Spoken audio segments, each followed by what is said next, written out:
Hello everyone, just a quick word from your friendly editor/husband. For all of you who listen to So I'm Watching This Show and own an Android device, do me a favor. Go to the Google Play Store and download the Podcast Republic app. It's a fantastic app that allows you to get all of your favorite podcasts directly on your Android devices. I use the app and love it. I can search for the podcasts I want to listen to, select them as favorites, and have them all just a click away. Make sure you set So I'm Watching the Show as a favorite so you don't miss any new episodes. Again, the app is Podcast Republic, available on your Android device. Thanks! Did you want to say anything about Chrissy Teigen, or? I used to really hate her. Well, yeah, we both did. Yeah, I thought she was, like, pointless, but that was, like, 6 years ago now. Mm-hmm. And I think, you know, it was one of those very weird things where there's, like, some internalized misogyny and stuff, too, where I just was like, she's only a model, like, who gives a shit? But I think, I don't know when it changed for me. Maybe when she was, like, at those awards shows, or it was just when I realized she was hilarious. Yeah, no, it was Katie Stansel loved her, and we hated her. And she would comment how funny she was on Twitter. So we started seeing her tweets popping up on Tumblr, because we were still on Tumblr at the time. Yeah. And it was very gradually. I actually think the moment for you was when she told the reporters to fuck off and stop yelling at her? Maybe. That could certainly be part of it. But basically, so this thing happened yesterday, and I almost watched it in real time. I've followed Chrissy Teigen on Twitter, on social media, for like 5 or 6 years now. And I saw her have this post, and it was a thread, and it was like really sincere and heartfelt about how her feelings were hurt by this woman named, I don't know, Andrea Roman or something. I'm not committing her name to memory because she seems like a real bitch. But I was like, why is somebody talking shit about Chrissy Teigen's like cookbook career? Like, that seems so stupid. And then it turns out this woman just sort of apropos of nothing shit all over her because she thinks she's got a whole team just farming content. And I was like, I don't know if you're just that unaware of pop culture, which some people are, but Chrissy Teigen is constantly posting like videos of her making food in her home with her family around. And it's like her and her mom doing it most of the time. And I just was like, what? She 100% does have a team, but when you say it like that, it's like she has like 2 or 3 employees, like an assistant and blah, blah, blah, because some of the times the tweets are scheduled. Like they're not coming from her in real time, like the Jesus Christ Superstar tweets. Because you can't work that fast. Yeah. So there is a slight allusion to it, but that's Hollywood, baby. Like, well, and also she was like, what a like, something about being a sellout and like getting the line at Target, her like cookware line at Target, and she was like, I just have no interest in that. And I was like, this sounds like sour grapes, and you do have an interest in that, and you know you're not going to get it. To quote Jennifer Tilly, she was told earlier in her career that if she wanted to be a real actress, she should move to New York. If she wanted to sell out, she should go to LA. And she was like, and I went to LA. Yeah. I 100% understand the frame of mind the other woman was coming from, because I can see thinking of yourself as like a real, like a true artist. A true artist, and then having a celebrity sort of buy their way into this. It's like when Conan O'Brien was on the cover of Podcast Magazine or whatever. Sure. It's like, sure. The thing that I think the thing that irritated me the most is she was like, yeah, she does like one cookbook or something, and all of a sudden she's got 1 million followers on Instagram and this, that, and the other. And I was like, that's not all of a sudden. I was like, Chrissy Teigen was a supermodel for a really long time. She's married to an EGOT musician. Well, she's also done the work to earn, easily 85% of what she has. And exactly. It's like, and she's proven her worth. Like, she's proven valuable or profitable. It's the thing I say about the Kardashians, where it's like, at a certain point, they are worth something. Like, love it or hate it, this is capitalism. Like, it's the way that our society is engineered. Yeah, because I think we've said the exact same thing, because it's like, love it or hate it, if we wanted to, we could make them go away. We made Heidi and Spencer go away. We made Paris Hilton go away. The Kardashians are still here. So enough people must think they're worth something. They bring something to the table, something that they are selling, people are buying, and you get rewarded for that. And it's very weird.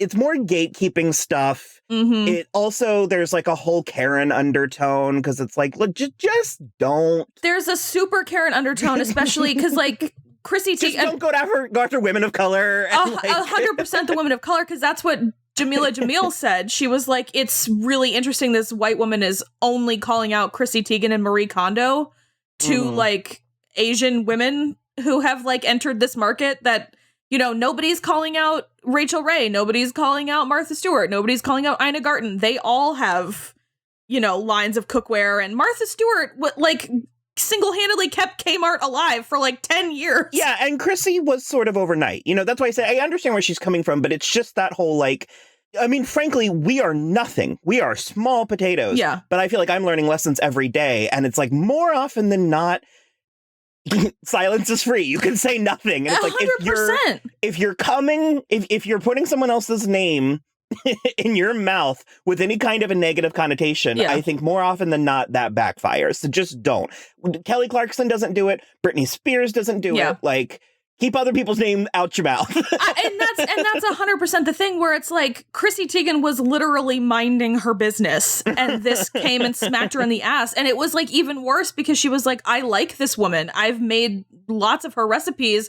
She's something of an inspiration to me. And that for that woman to have been like, Chrissy Teigen is trash, she was like, that really hurt my feelings. And I think that's because you say stuff like that a lot too, where Chrissy Teigen literally has come out so on top of this situation because she was like, she literally said out loud in public, you hurt my feelings. This makes me feel bad. That's such a wallop of a power move that 100%, nobody ever uses. Yeah, and nobody is going to be like, I mean, I'm sure tons of people on the internet are, but nobody in reality is going to be like, well, Chrissy Teigen's a baby. And it's like, no, this other woman attacked her out of nowhere and she hurt her feelings. And I think I'm on Chrissy Teigen's side. Oh, absolutely. The last thing I will say in a slight, as much as I hate devil's advocates, I spend a lot of my time playing that game. But the last thing I'll say about the woman is I think a lot of times, especially, and well, granted, though it is an interview, you know it's going somewhere, but it's like, I think it's easy to feel like, because hello, pot kettle, you know, we're about to be like, so let's rail all these celebrities. Well, we're not railing people, not typically. But it's like there's an intimacy, I think, between two people having a conversation that you forget sometimes that this can be picked up and presented to the other person. Sure. Yeah. And that's why I'm forgiving. You think I'm too forgiving sometimes. And it's like, unless you hit one of my very few actual triggers, you've got 3, if not 5 chances. You know what I mean? Yeah. And so it's like, if I were in Christy's position and this woman reached out in a way that I felt was sincere, genuine, I would absolutely be like, okay, let's try it again. You know what I mean? Like, for sure. Because I've made offhand comments about, you know, people that I love on this show that if it were ever given straight to them, I would be mortified. Of course. But like you said, we are small potatoes.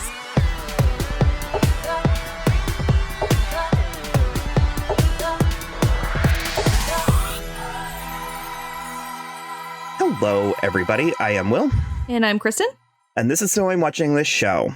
Oh boy, this one was a doozy for me, at least. I can't wait to get into it because we have not talked at all. I've already promised that this will be under an hour, and I am going to be working to keep that so. Okay. So today's episode, we're going to be having a conversation, not episodic, just all-around conversation about the Netflix. They're calling it a mini-series. That word's back. Okay. I guess. Really weird to call it that when there was like the literal end card said the beginning. Yeah. Well, I was like, are we going to go anthology with this? But then I was like, I don't want all the work I just did to be for naught. Exactly. So we still haven't even, okay, Hollywood on Netflix. Again, doozy for me. Do you have anything coming out of the gate? I'll say that I was very intrigued by the trailer because it's 100% my aesthetic. It's like 40s glam Hollywood. The cast is stacked as hell. It's got Samara Weaving, Laura Harrier, Holland Taylor, Patti LuPone, like Dylan tons McDermott, of yeah, tons of people, and like tons of people who are like in the Ryan Murphy gang. Mm-hmm. So I was into it. It's got the super duper cutie pie who was on The Politician. I was like, across the board, yes, please. Even knowing what I know about Ryan Murphy, I was so pumped. Only 7 times. Shame on you. Exactly. Only 8 or more. so pumped. I was like, this is totally my bag. And I also feel like at some point I did see the names of the real people. And I was like, oh, maybe this will be more in the vein of Feud or People versus. Yeah, Feud or People versus OJ. And I was like, that could be good. Because I always feel like he's a little more restrained when he has a script. When he has a script and he's dealing like with real outline. people. Exactly. Like a real story. So I was like, okay, cool. That sounds great. So imagine my surprise when episode 1 was like almost verbatim that documentary that we saw a couple years ago called Scotty and the Secret History of Hollywood. Mm-hmm. And I was like, not even an inspired by credit anywhere that I saw. I didn't see it. It didn't say inspired by true events or anything, because as we'll get to later, it is decidedly not inspired by any true events. Well, it is inspired by. Very loosely inspired. So let's go ahead and throw the disclaimer down for starter spoilers. That should be added to our commercial at the beginning, but just spoilers all the time. Also, I imagine we did very minimal proper research. Yeah, no, I just watched it. I did a little, so I'm able to spout a few facts, but I am taking, we're not talking about the reality unless mentioned. I'm taking this show. Not as gospel, but we're talking about the show. So okay. You were saying that you didn't take note of an inspired by credit. No, I didn't see anything like that. And the fact that it was just, and I mean, I guess that documentaries like that premiere at festivals don't get like a huge release. And like, so maybe a ton of people who are into Ryan Murphy didn't see that. But it was like, why he should. That's why he should. And it just was like I said, verbatim. There was like the trailer in the back where they take the people, and it was like, yeah, I want to go to Dreamland, and it was like 100% the exact thing, and it was just very weird that there wasn't even a like. There has to have been, and we just didn't see it. Maybe, but I was that was the first thing that really pinged my spidey sense, because I was like, this is not cool. So, on the whole, I liked it. It's as simple as that. I did like it. I enjoyed all 7 hours that I spent watching it. Mm-hmm. So, if we want to cut and dry right now, yeah, I liked it and it was great. I had plenty of issues with it, primarily that we had to get to episode 5 of a 7-episode season for me to even understand what story we were telling. Yes. Yeah. The first 3 episodes are not the first 3 episodes of this story. Right. The biggest issue I was having was this story needed to be 10 episodes. Mm-hmm. But if given 3 more episodes, this team wouldn't have fleshed the story out more. They would have just added more plot. Right. And our issue with Ryan Murphy, and we're speaking broadly due to time and efficiency, because I'm aware that he's not lurking behind every corner of every, you know what I mean, second. Yeah, I mean, I really feel like he's not super involved in day to day on all of these projects, you know, on this show. But yes, it's so I don't know exactly who is in charge at any given moment. So we tend to just be like, Ryan Murphy, right? You know, but he gives me, and I don't think this is a controversial thing to say. It might be, but he gives me sort of Tyler Perry vibes in the sense that he's extremely talented and creative, and he's providing content for a group that doesn't frequently get pandered to. Like it's an underserved demographic. Yes. Like he's absolutely making queer and diverse stories, and that's something that people are starving for. Mm-hmm. And I understand that, and I understand where all that fits in there. And some of it's excellent, and more of it is medium. Specifically, I found this show extremely pandering, but like in the bad way. Okay, see, I wouldn't... Okay, yeah, noted. I wouldn't say extremely, but it was definitely pandering. We'll get there. If we're going to chronicle anything at all, we'll get there towards the end, because that I have real problems with the end of the show. This is a well we return to, and it's one that I could feel more righteous about if in this particular instance there was slightly better, like it was a slightly better quality. But it's like there's a lot of vitriol about this type of stuff on the internet. And like I saw one tweet, which, you know, that's not the point of me bringing this up, is to give these people a platform. But I saw one tweet that was comparing this to Once Upon a Time in Hollywood. And every single, I counted, of the 50 responses underneath it, all were male, all saying no, just no. No, it is so like Once Upon a Time in Hollywood. like so like it. The only thing I'll say that's different is that this, I think Hollywood is revisionist history turned to 11. And Once Upon a Time in Hollywood revised one thing.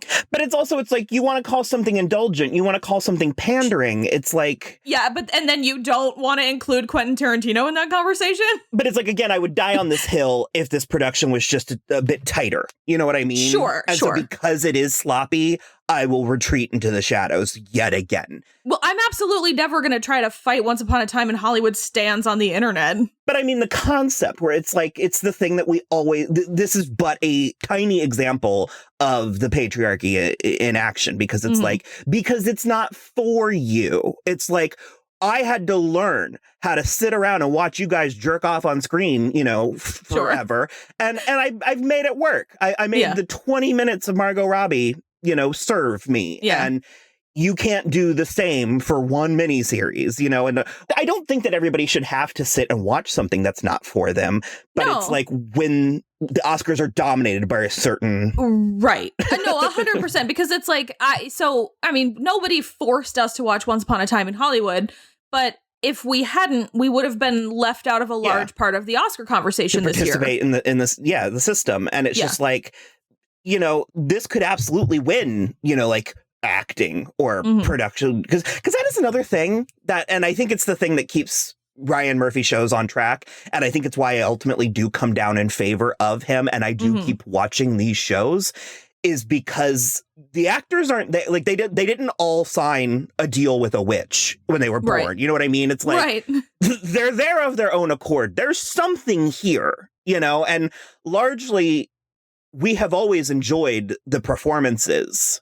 Oh, yes, for some crazy how he's able to get these, especially women, these huge powerhouse women to give huge powerhouse performances. And that, I think, is an astounding credit to him. But it also is in service of what sometimes. Again, though, he's writing content for them. Yeah. However legendary Patti LuPone is, this is not a role that is common for, I don't even know how old she is, but a woman of her stature and her age to be a desirable, powerful lead of something like this. Right. And she's not an anomaly in this script. She's not the one woman here. It's like, that was something to get more into specifics that I did actually really enjoy, even if it were sort of pandering by the end. I liked the juxtaposition of the younger players and the older players. Yes. Yeah. It's one of these things where it's like watching, you know, Holland Taylor and Dylan McDermott in the throes of a love scene. Yeah. It's like, oh, you know, this happens. There's Twilight fantasies, and it's like these things can continue, you know, through your entire life. And because I called my mom and I was like, you should watch this. It was good. And she enjoyed it. You know, it's just sort of like, again, underserved demographic. And you're right. Things like this do happen. I mean, maybe not exactly that way. No, but they're also, for me, especially, there were like 3 moments, I think, specifically with Patti LuPone and Mira Sorvino. And I could spend the rest of the time we're talking about this, talking about those 3 scenes, because they were so weighty and they were so good, and they really resisted any of these women getting into catfights, which I super appreciated. Like, I thought Samara Weaving and Laura Harrier were going to go down, and they just didn't. They were supportive of each other. It was great. That's the kind of stuff that I can so get behind, because in the shadows of old Hollywood that we don't see tons of stuff about, I believe that those things could have happened. Those things are fine because they're in the shadows. That if that's revisionist history, it's revisionist history that at least I can believe something similar happened. A studio head's wife, like, is confronted by the woman he was having an affair with, and they just end up being fine. I can believe that's real. Or at least, like I said, inspired by true events. Well, it's also one of the oldest stories in the world. It's Zeus and Hera. And like, the assumption is that Hera doesn't know and is thus vengeful and terrible. Yeah, but how much more interesting is it that Hera knows and just lets it slide for the most part? For her own political reasons. 100%.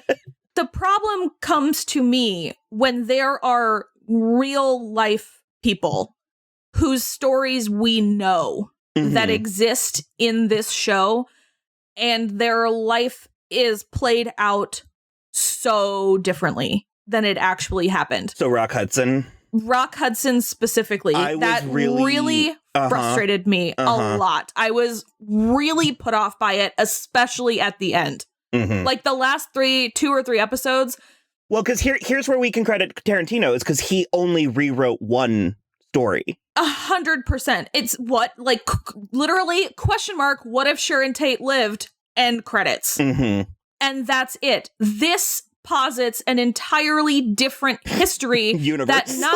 A whole different universe that not only is super disingenuous because a woman of color did not win Best Actress until Halle Berry in the early 2000s. And that is super shitty, and it should have happened much sooner. But getting a woman of color to win that, getting a woman of color to win Best Supporting Actress, and getting a black screenwriter to win, and getting a like gay couple to kiss openly, a gay interracial couple to kiss openly on the red carpet in the 1940s posits an entirely different future going forward, and it's extremely disingenuous and kind of disrespectful to Rock Hudson's real life, where he had to live in the closet until he was outed because he had AIDS. I'm so glad that we're on the exact same page, because this was the point I was going to pivot towards. But it's like, there's a conversation about what does art owe people, and we talk about it a little bit, or at least I bring it up. It's a touch point of mine, but it's like we talk about it a little bit with The Princess and the Frog, where it's like, is it dangerous to sanitize history or to change history? And I honestly feel two ways about it. Yeah. But I think that's a privilege that we have, being white. Well, no, I was going a slightly different way. I think it depends on the balance of power. And one of my favorite quotes of all time is, history is nothing but a pack of lies about things that never happened, written by people who weren't there. Yeah. And that doesn't mean don't learn from history, but it does mean take it with a grain of salt. As we, today know, Marie Antoinette never said, let there eat cake. It was a propaganda, a comic strip in the paper. And it takes a long time to undo stuff like that. And there is something to me that I find sort of refreshing about rewriting history, in the sense that you can sort of just be like, we're no longer going to tell this story. We're no longer going to do the slave story, or the battered wife story, or the gay story, or whatever. It was kind of like that episode of Superstore where they just didn't even give Glenn the option to be homophobic. Sure, 100%. And I think that there is something to be said for that, where it's like, there's enough of these stories. If you want them, you can seek them out. We're not going to do it anymore. The fact that like 12 Years a Slave came out 6 years ago is kind of, I mean, it's obviously an excellent movie, but it's kind of like, God, really? Like, I mean, you can change the world within a 1 or 2 generations if you just start telling history differently, which is good and bad. There's good and bad to come from that. But it's like, so to one extent, I kind of don't mind if we could be promised that it would, return the right results, good results. I kind of don't mind pretending like this story, this painful history isn't there. Yeah, but I mean, I think it does. I just think it's so. I know what you mean. It's so disingenuous. Saying, yeah, to the actual present day, which is we are still not far past the year 1948 in terms of that. Imagine if you had a kid and you were just like, being gay is normal, interracial is normal, race, no. It's like within one generation, it's solved.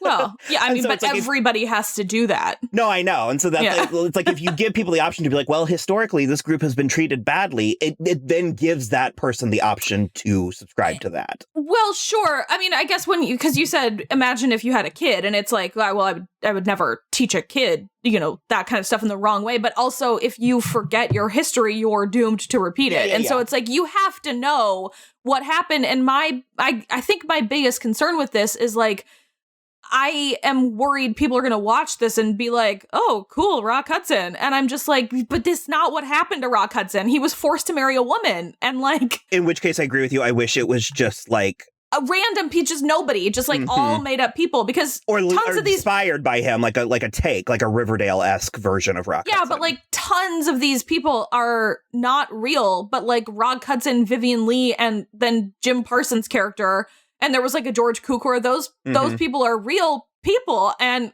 they weirdly stuck to the script with Vivian Leigh, and I'm just like, I don't know. It really rubbed me the wrong way. The Oscar ceremony specifically. I at a certain point, I can't believe I was like, they're not seriously gonna sweep. I thought that I almost messaged you because I was getting hardcore end of second act of Romy and Michelle vibes. I was like, where's the dream? Like, who's gonna wake up?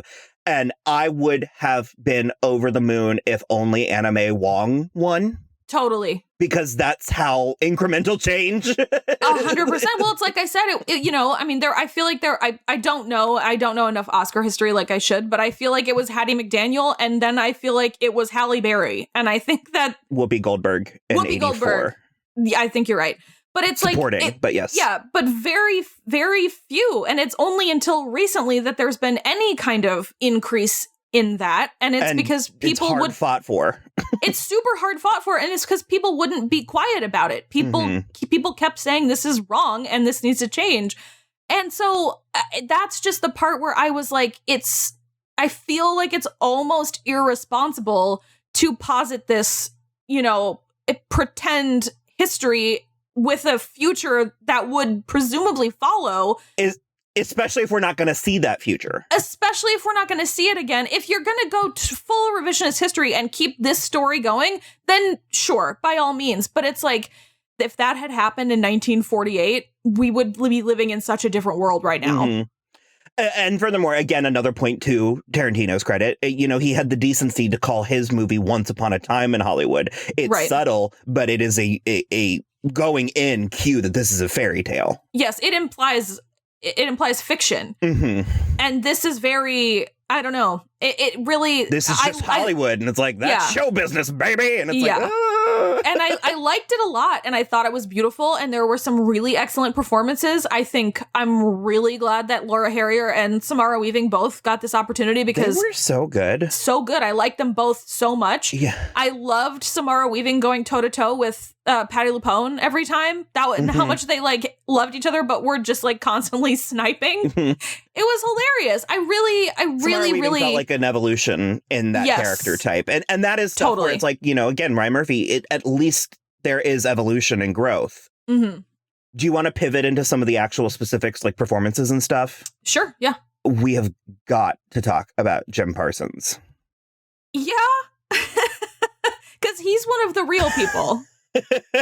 He was a real man. I was and am still baffled by that character. Yeah.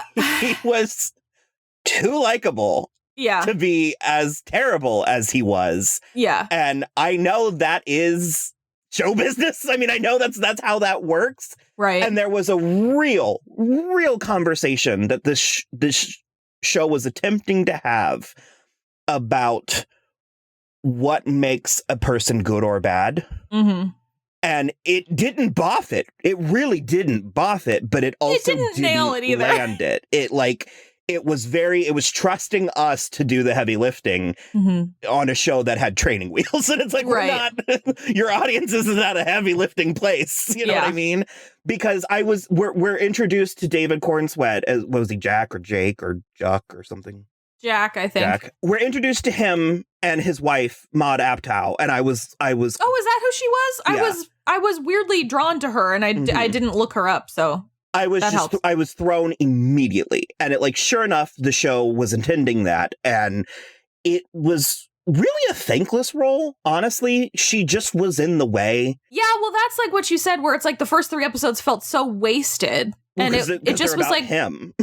Well, yeah, and it's just like, and then we pivot to Laura Harrier, and I was like, oh, okay. Yeah, and I agree with you about her role being thankless, and it's literally thankless until she's leaving him. Mm-hmm. And then she gives like a performance for the ages when she's like telling him that she's like, the babies aren't yours. They're the guy from the soda shop. And like, it just was, I was like, oh. They were hanging out in that soda shop too frequent. Like, well, the things that they're like, we need privacy. Let's go to the soda shop where everybody is. Let's go talk about the gay sex that we're having at this public soda shop. And I was like, I don't think you should be doing that in the year 1948. Because then we run into this whole, we just talked about a similar thing with Starship Troopers, where I was like, is this intentionally bad? Like, are you sending up this genre of filmmaking? Yeah.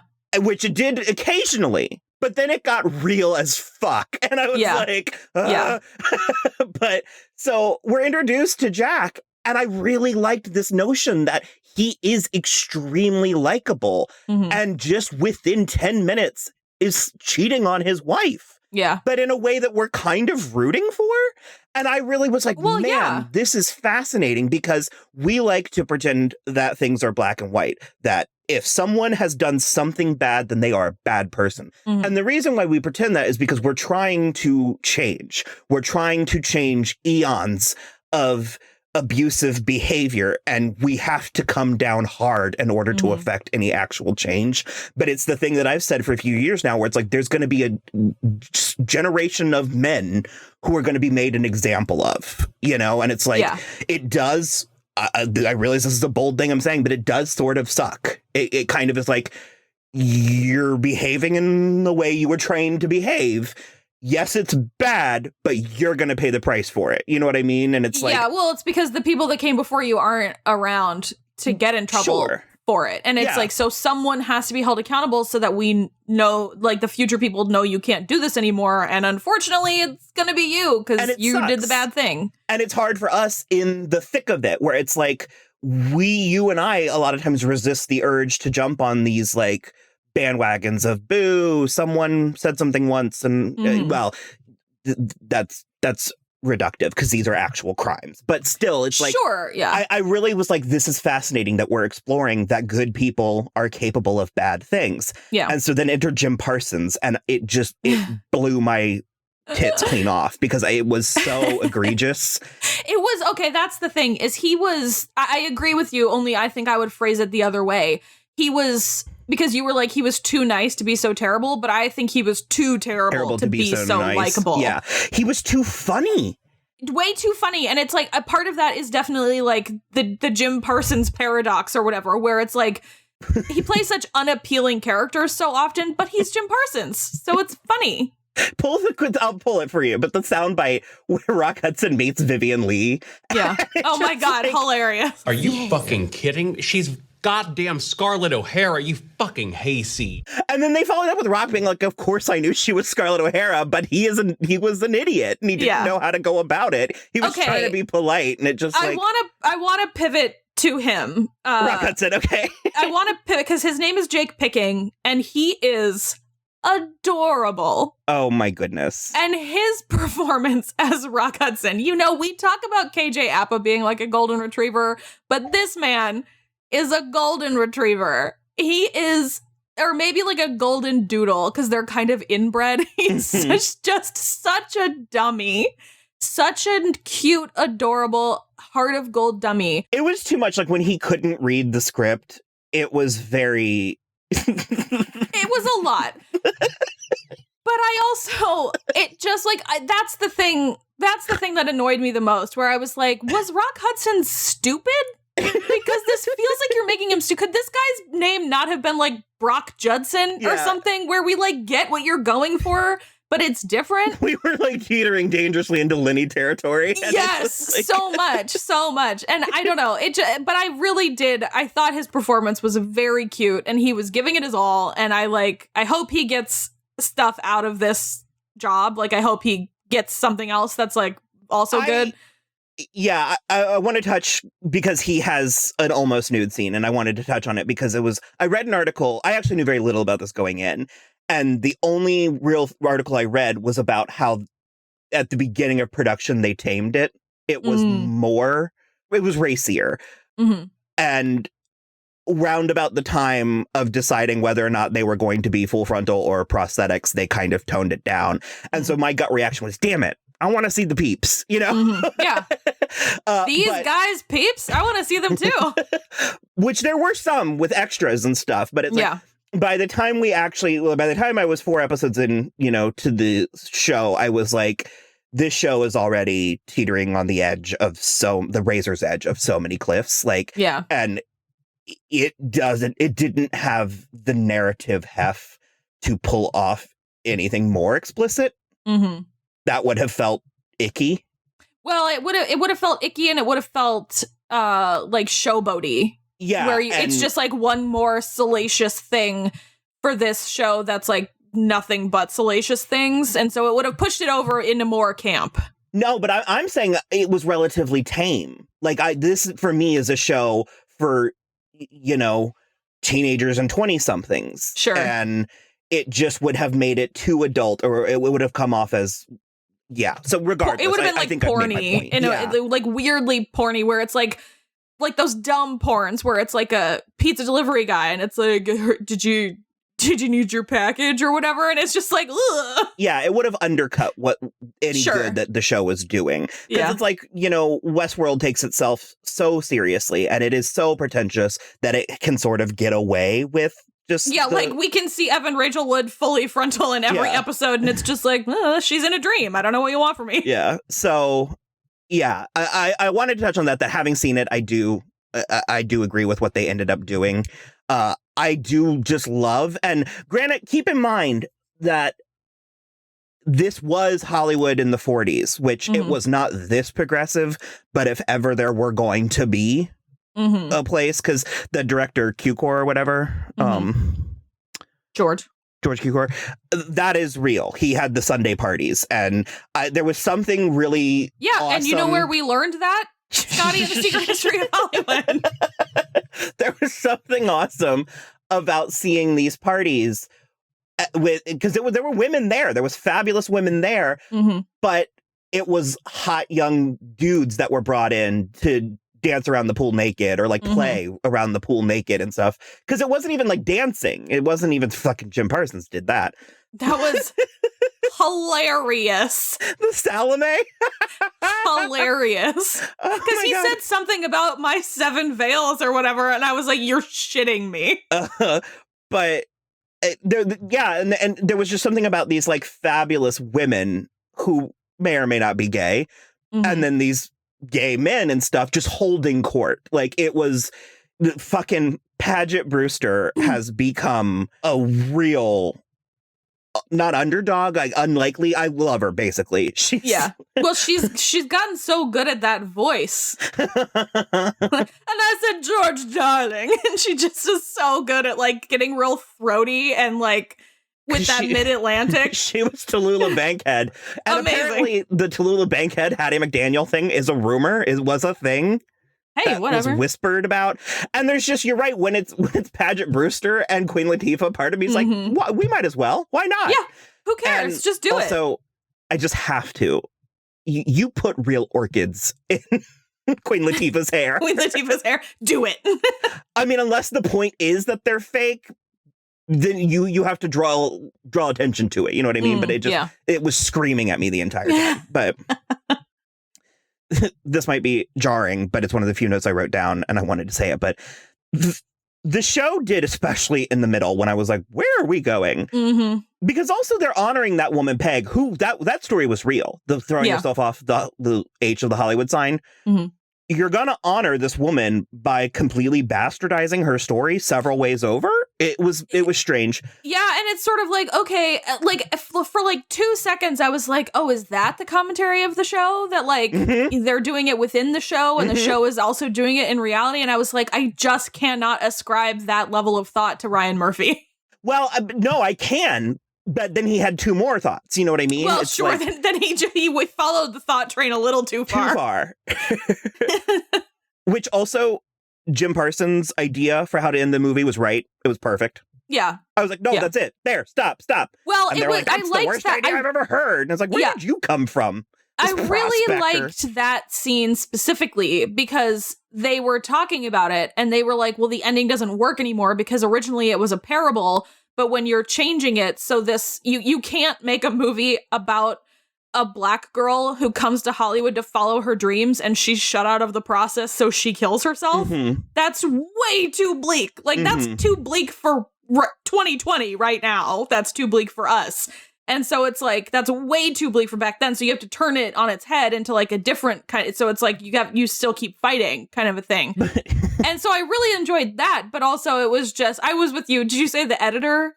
You were like, where'd the editor, that old man editor come from? They needed a Deus Ex Machina and he like made an extra copy of the movie. I didn't see it coming. And I was on the verge of tears when they were burning the movie. It? Oh my God.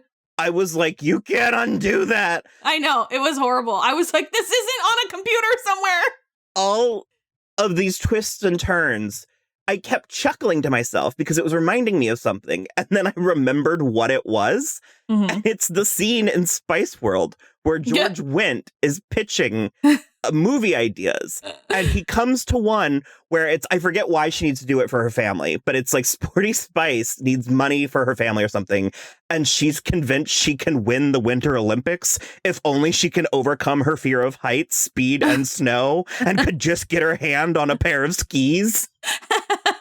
And you're like, what? Oh, man. And yeah. There was a point in the middle to end where I was like, they are committed to these pieces that we know. Yeah. They're just gonna jump through hoops until they find a way to make their first instinct work. And it's like, that's not how creativity works. Yeah, that is one of the things that was like a problem for me, but it was sort of like it's an issue, but it's happening in a charming enough way. And I know that sometimes things like that did happen, but it was like, at the beginning, Jack is like, I just need to get like a walk-on as an extra and I'll get discovered. And he like gets a walk-on, but he doesn't get discovered. And so it's not until he starts like messing around for the gas station. And then he like just magically, his first client is Avis, who is the wife of a studio head. And so but it just keeps going. And there's all these really slick coincidences. Well, because it's what our complaint is with Katie Keene. Mm-hmm.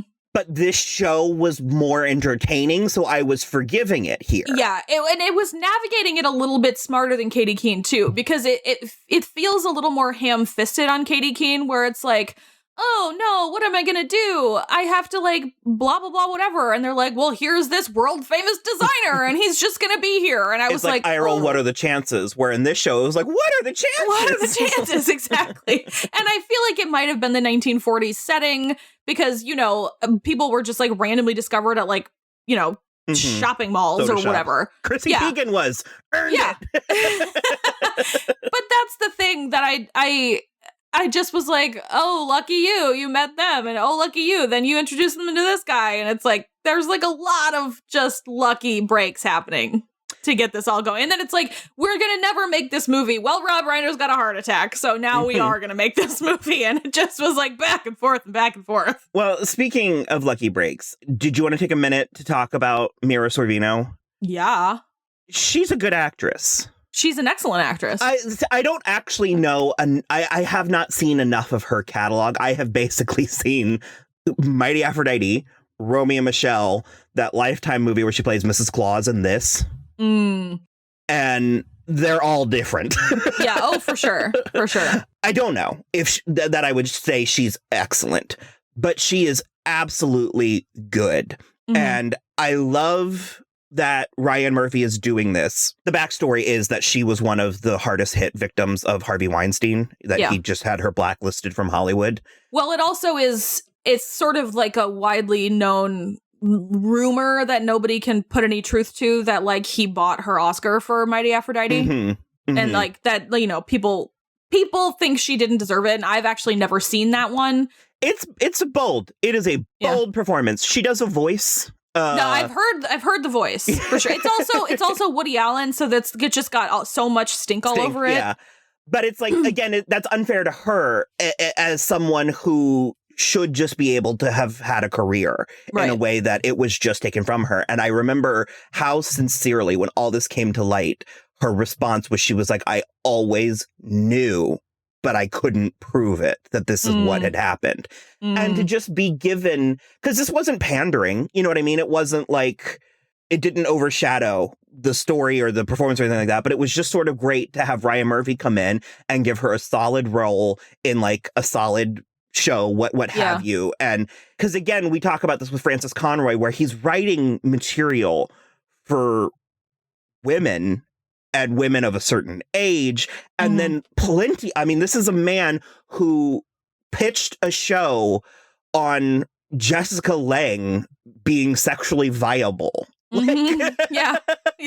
And then brought in Angela Bassett and Kathy Bates, like, to be your big guns. It's like, that's worth talking about, and continues to. It's like, it's not a one-off. It's like Patti LuPone in this show. Like, I think it is remarkable.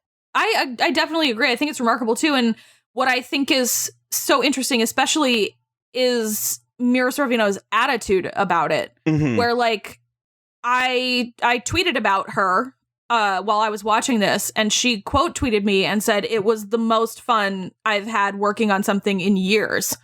And I was like, it shows. And even just the subtlety, like when she's doing the first scene with Laura Harrier and they're being racist dicks, and there's just a short 2-second shot of her looking at Laura Harrier where you just can understand that she knows what's happening. And I think knowing the real life history behind Mira Sorvino, I think it really adds layers on layers to the performance.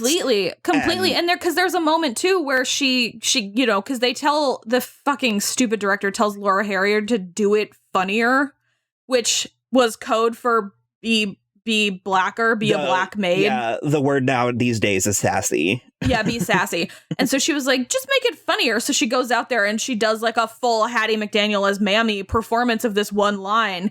And they get backstage and Mira Sorvino like kind of grabs her arm and she's like, that was a good pivot. Or something like that. And it just was like, oh my God. It was like you did good. Like, yeah, they like all know that it's horrible, but she was like, you did the right thing in quotation marks. In the moment, yes. In the moment, yeah. And it just was like, I don't know. I really liked their relationship. And so the end of this show undercuts that.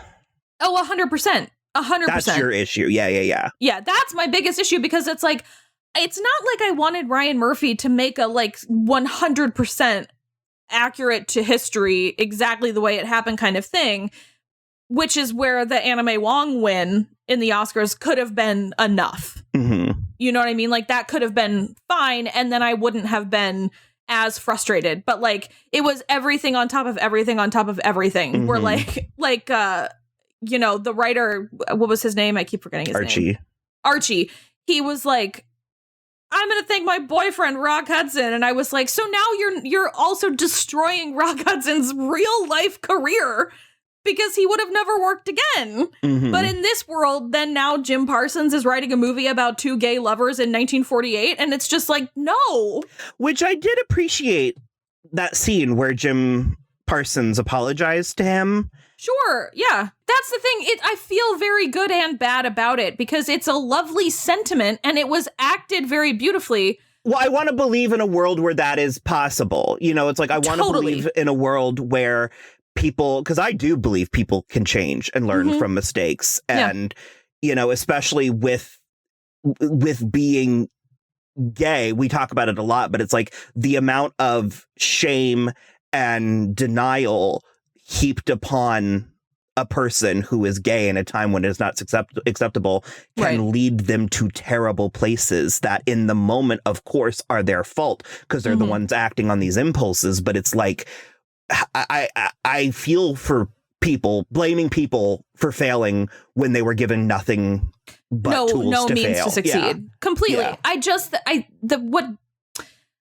I feel very mixed about it because at the end of the day, I think this was a good show and I liked it and I liked the story that it told and it was very beautifully done. Their wins, all the wins at the Oscars, the way they went up to that, everything was beautifully done. That was fucking huge. Yeah. I was just like, there were so many big, because I don't even think the real Oscars in 1948 were that big. No, but that's the thing where I really enjoyed all of that. And it was very emotionally, wrought and it was beautifully acted and it was decently written and all of that. But at the same time, I can't help this niggling in my head where I'm like a lot of people are going to not do research and they're just going to be like, cool. People don't know who Rock Hudson was today. You know what I mean? Like, that's not common knowledge to everybody. And I feel like people aren't going to realize that a handful of these people were real. And this is sort of erasing their actual history in a way that I feel is really disingenuous. So it's like, yeah, I really liked it and I had a good time watching it, but the end really left a stink all over it for me. I think if it was less ensemble and more focus, because like if this show was about Laura Harrier's like her and Hattie McDaniel, you know what I mean? Like, because they have this wonderful moment at the end, and it's like, but Queen Latifah's only in like 2 episodes, and I think more focus, less than it could chew, bit off too much. Yeah, I definitely agree with that. I think if it had been more focused on like, 1 or 2 or 3 of the plots that it was going for, that could have converged. To fix all of society's ills. Exactly. And it's like, and that's the thing too, where it's like, yes, we are 80 years past this now, almost. And it's just like, yeah, I understand that things have changed a great deal, but they have not changed enough that we can rewrite history to that degree. And that's the other thing, too, because Will and I were talking about, he didn't watch this with me, but I explained it a little to him. And he was like, because I was comparing it also to Quentin Tarantino. And I was like, the thing about the Tarantino revisionist history is that it's so over the top. Well, this was too. Well, but this is over the top in a like schmaltzy way, where Tarantino is over the top, where the way that they kill Hitler in Inglourious Bastards is hysterically funny and stupid. It's just like, it's, enough bullets that there's not a person left. You know what I mean? It's stuff like that. And like they blow up, half the Third Reich. It's just, it's too far past what could be believable. And this is too close to being believable. And that's the kind of thing that frustrates me, because you didn't go, if you wanted to be more realistic, you should have stopped sooner, and if you wanted to be more bombastic, you had to go further. And that's the thing that's annoying. So I feel us organically coming to the end, I did just want to do a quick rundown, mention the things that because I really could have more to say, but I would require a break and resetting and stuff. But David Gordon Sweat was great. So cute, yeah. I think he's good, and I think the charming everything was there. I thought Darren Criss was fine in this. You said something to me about maybe not liking him, because I don't really like him. So that's the thing I said. I was like, I think I might be on your team, and I don't really like him. And it wasn't that he was doing anything wrong or bad, but I was not feeling as charmed by him as I should, or as I felt like I should. And so I just was like, like he's not my favorite Ryan Murphy find. You should watch the assassination of Gianni Versace so we can agree with each other more. Oh, okay, that's fine. Joe Mantello as Dick Samuels, a really, really good performance. Really interesting character. Loved him. He was one of my faves of the whole show. If we had focused on any of these things, Dylan McDermott was fine. Great as always, but in a very what you would imagine Dylan McDermott would be playing in this. Yeah, it was a very Dylan McDermott by way of Ryan Murphy performance, where like he seems to pick up only these type of characters from Ryan Murphy, and it's getting on my nerves now. Where I'm like, can you give him something a little more nuanced? Jeremy Pope was great as Archie. I think it can go unremarked on. Like it can be kind of not thankless, but he really had that old Hollywood golly thing. Yeah. You know, like gee whiz, really going for him, and he was given a lot. To prop up, and he did that. Yeah, he did very well, and I did want to call out specifically his chemistry with Jake Picking. I believed the relationship, especially the like in the beginning, the first, I guess, seduction you can call it. Yeah, but Holland Taylor is as just always. I mean, she's just wonderful. She's as promised at every turn. She is so friggin' amazing. And her stuff then, especially with Joe Mantello, was really good. Their chemistry together, their friendship, their relationship through the whole thing was, I think, one of the legitimately great bright spots of this show, because it's just like two old pros who are just like riffing with each other, and it felt amazing. So yeah, if you want pulp, if you're into happy endings, if you're into blatantly queer things, if you're into it's what it is. It's right. If you want one of the better Ryan Murphy, I definitely agree. I have problems with it, but I was enchanted the whole time. Sure, I was having tons of fun. Yeah. But it is very, like, I don't know how long this will stay with me. No, I think it won't stay with me very long either. And also, I beg of you to just do your research about the real people, because none of that is true. So, okay, cool. Yeah. Well, that was Hollywood. We obviously recommend it with caveats. just know what you're getting into is my biggest thing. Know that it's not historically accurate, because I worry that people will be like, well, it was fine. And it really wasn't fine. Let me put it this way. If you're listening to our show and you're not a straight man, you'll love this show. Correct. So I feel like certain straight men might like it, but we'll appreciate it. Trevor would like it fine enough, but no. Stefan would probably like it. If you're listening to our show, you'll like it. Yeah. But yeah, I definitely I agree. It's obviously, like all of his stuff, the production design is impeccable. It looks amazing. But yeah, all right. So that was Hollywood. You can follow us on what? Hollywood. Oh, you're just singing. Madonna. I'm bringing in some topical references. I was gonna say, play us out with Lana Del Rey. Which one? Which one's the one where she climbs up the H of the Hollywood sign? Oh, Love. Yeah, there you go. That's yours. Lust for Life. Lust for Life. Okay.